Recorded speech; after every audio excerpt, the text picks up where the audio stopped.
দর্শক পাঠক স্বাগত সকাল সন্ধ্যার প্রতিদিনের আয়োজন কি খবরে বার্তা কক্ষ থেকে আপনার সঙ্গে আছি সিরাজুম মুনিরা।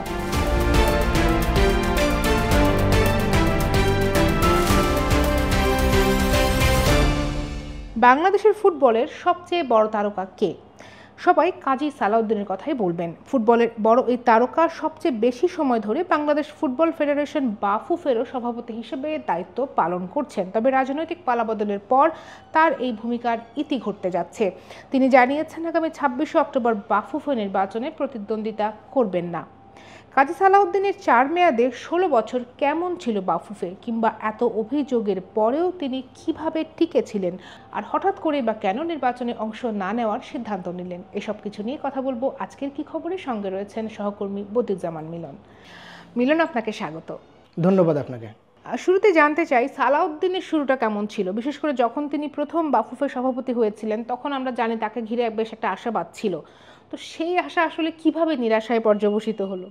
ধন্যবাদ আপনাকে। কাজী সালাউদ্দিন যখন বাফুফের সভাপতি হিসেবে নির্বাচিত হলেন ২০০৮ সালের এপ্রিল মাসে, তখন কিন্তু প্রেক্ষাপটটা একটু ভিন্ন ছিল। বিশেষ করে তার আগে বছরগুলোতে ঘরোয়া ফুটবল একেবারেই অনিয়মিত ছিল এবং একটা সময় দেখা যেত যে ফুটবলাররা বাংলাদেশ ফুটবল ফেডারেশনের ভবনের সামনে গিয়ে আন্দোলন করেছে তারা ঘরোয়া ফুটবল নিয়মিত মাঠে রাখার জন্য।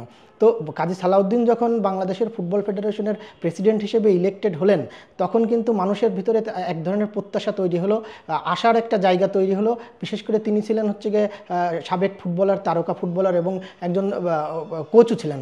সব মিলায়ে তার কাছ থেকে একটা ভালো প্রত্যাশায় মানুষ আসলে আশা করেছিল যে বাংলাদেশের ফুটবলটাকে তিনি একটা জায়গায় নিয়ে যাবেন। কিন্তু তিনি আসলে বিশেষ করে কিছু কিছু ক্ষেত্রে চরম ব্যর্থ হয়েছেন বলা যায়। তার আসলে সাফল্যের জায়গাটা যদি আমি বলি, তার ১৬ বছরের এই মেয়াদকালে একমাত্র সাব ফুটবলে, নারীদের সাব ফুটবলে বাংলাদেশ চ্যাম্পিয়ন হয়েছে। এর বাইরে কিন্তু পুরুষদের সাব ফুটবল, যেটাকে বলা হয় দক্ষিণ এশিয়ার বিশ্বকাপ, সেই সাব ফুটবলে কিন্তু বাংলাদেশ একবারও চ্যাম্পিয়ন তো দূরের কথা, শুধুমাত্র সেমিফাইনালে খেলেছে ২বার।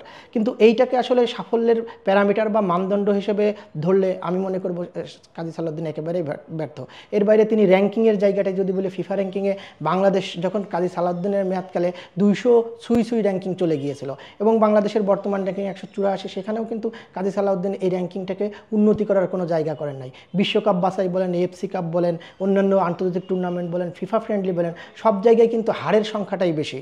তো সব মিলাই আমার কাছে মনে হয় যে বাংলাদেশের যে প্রত্যাশার পারদের জায়গাটা ছিল, সেখানে কাজী সালাউদ্দিন ব্যর্থ হয়েছেন। আমরা জানি বিভিন্ন সময় সালাউদ্দিনের বিরুদ্ধে বিভিন্ন অভিযোগ উঠেছে, কিন্তু এরপরেও তিনি বেশ দাপটের সঙ্গে বাফুফেতে থেকেছেন ৪ বার। এটা কিভাবে সম্ভব হলো?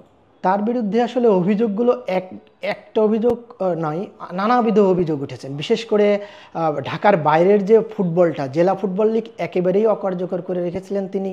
তারপরে ফিফার যে দুর্নীতি, বিশেষ করে তার সাবেক সাধারণ সম্পাদক আবু নাঈম সোহাগ, তাকে কিন্তু ফিফা নিষিদ্ধ করেছে দুর্নীতির দায়ে। বিশেষ করে নানা রকমের অব্যবস্থাপনা, অনিয়ম এবং আর্থিক যত রকমের দুর্নীতি ছিল, সেগুলো কিন্তু শোনা যায় কি এটা সত্যি কথাই যে তার প্রশ্রয়ে কিন্তু এই দুর্নীতিগুলো হয়েছে। তো এইসব অভিযোগ থাকা সত্ত্বেও তিনি নিজেকে দাবি করতেন যে শেখ কামালের বন্ধু এবং সেই জায়গা থেকে তিনি শেখ হাসিনা সাবেক প্রধানমন্ত্রীর খুব কাছাকাছি ছিলেন। ওই একটা আশীর্বাদের জায়গা থেকেই তিনি আসলে খুব দাপটের সঙ্গে নিজেকে বাফুফের ফুটবল ফেডারেশনের প্রেসিডেন্ট হিসেবে নিজের কার্যকাল চালিয়ে গিয়েছেন। সরকার পতনের পর তিনি কিন্তু বলেছিলেন যে তিনি আগামী নির্বাচনে, বাফুফের নির্বাচনে অংশ নেবেন, কিন্তু গতকাল আমরা দেখলাম যে তিনি বললেন যে প্রতিদ্বন্দ্বিতা করবেন না। তো এই সুর পাল্টানোর কারণ কি? তিনি কিন্তু সবার আগে সকাল সন্ধ্যাকেই জানিয়েছিলেন যে বাফুফের পরবর্তী নির্বাচন, যেটা এই অক্টোবর মাসের ২৬ তারিখে হবে, সেখানে তিনি সভাপতি হিসেবে নির্বাচনে অংশ নিতে চান। কিন্তু হঠাৎ করেই গতকাল তিনি একটা অল্প একদম সংক্ষিপ্ত সময়ের সংবাদ সম্মেলনে তিনি জানিয়ে দিয়েছেন যে তিনি আর এইবারের নির্বাচনে অংশ নেবেন না। এটা আসলে অনেক দিন থেকে শোনা যাচ্ছিল যে তিনি হয়তো নির্বাচনে নাও অংশ নিতে পারেন। এর পেছনের কারণগুলো হচ্ছে সরকার পতনের পরপরই, সরকার পতন বলবো না, তার আগে থেকেই একটা সাধারণ যে দর্শক এবং একটা বাংলাদেশের ফুটবল সাপোর্টার্স ফোরাম আছে, ফুটবল আল্ট্রাস এবং সাবেক ফুটবলাররা সবাই তার পদত্যাগের দাবি করছিলেন। এবং এইটা যখন সরকার পতন, আওয়ামী লীগ সরকার পতন হলো, তারপর থেকে কিন্তু এই দাবিটা আরও জোরালো হলো। এর সঙ্গে যোগ দিল সাবেক ফুটবলাররা, সাবেক সংগঠক এবং অন্যান্য সবাই। সব মিলিয়ে পরিস্থিতির চাপে আমি মনে করি তিনি আসলে এই সিদ্ধান্তটা নিতে বাধ্য হয়েছেন। মিলন, আপনাকে অনেক ধন্যবাদ। আপনাকেও ধন্যবাদ। দর্শক, এবার জানাবো গুরুত্বপূর্ণ কিছু খবর। দেশ পুনর্গঠন, গুরুত্বপূর্ণ সংস্কার কর্মসূচি বাস্তবায়ন এবং পাচার হওয়া অর্থ ফিরিয়ে আনতে যুক্তরাষ্ট্রের সহযোগিতা চেয়েছেন প্রধান উপদেষ্টা ডক্টর মোহাম্মদ ইউনূস। রাষ্ট্রীয় অতিথি ভবন যমুনায় সফররত উচ্চ পর্যায়ের মার্কিন প্রতিনিধি দলের সঙ্গে বৈঠকে এই সহায়তা চান তিনি।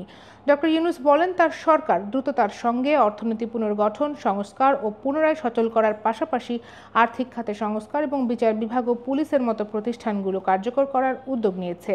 প্রতিনিধি দলের কাছে অন্তর্বর্তী সরকারের সংস্কারের রূপরেখা তুলে ধরে তিনি বলেন, তার সরকার দায়িত্ব নেওয়া মাত্র কয়েক সপ্তাহের মধ্যেই ভোট কারচুপি প্রতিরোধে নির্বাচন কমিশন সংস্কার এবং বিচার বিভাগ, পুলিশ, জনপ্রশাসন ও দুর্নীতি দমন কমিশন সংবিধান সংশোধনের লক্ষ্যে 6টি কমিশন গঠন করেছে।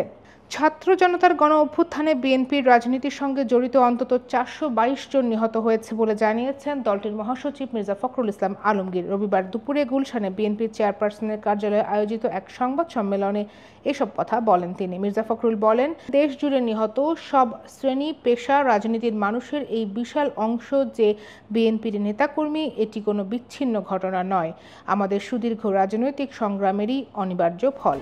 দর্শক, এই ছিল আজকের কি খবর। এসব খবরের বিস্তারিত জানতে পড়ুন সকালসন্ধ্যা.com। এখানে সামাজিক যোগাযোগ মাধ্যম ফেসবুক এবং ইউটিউবে আমরা প্রকাশ করছি বিভিন্ন ধরনের ডিজিটাল কন্টেন্ট। দেখুন সেগুলো, থাকুন সকাল সন্ধ্যার সঙ্গে।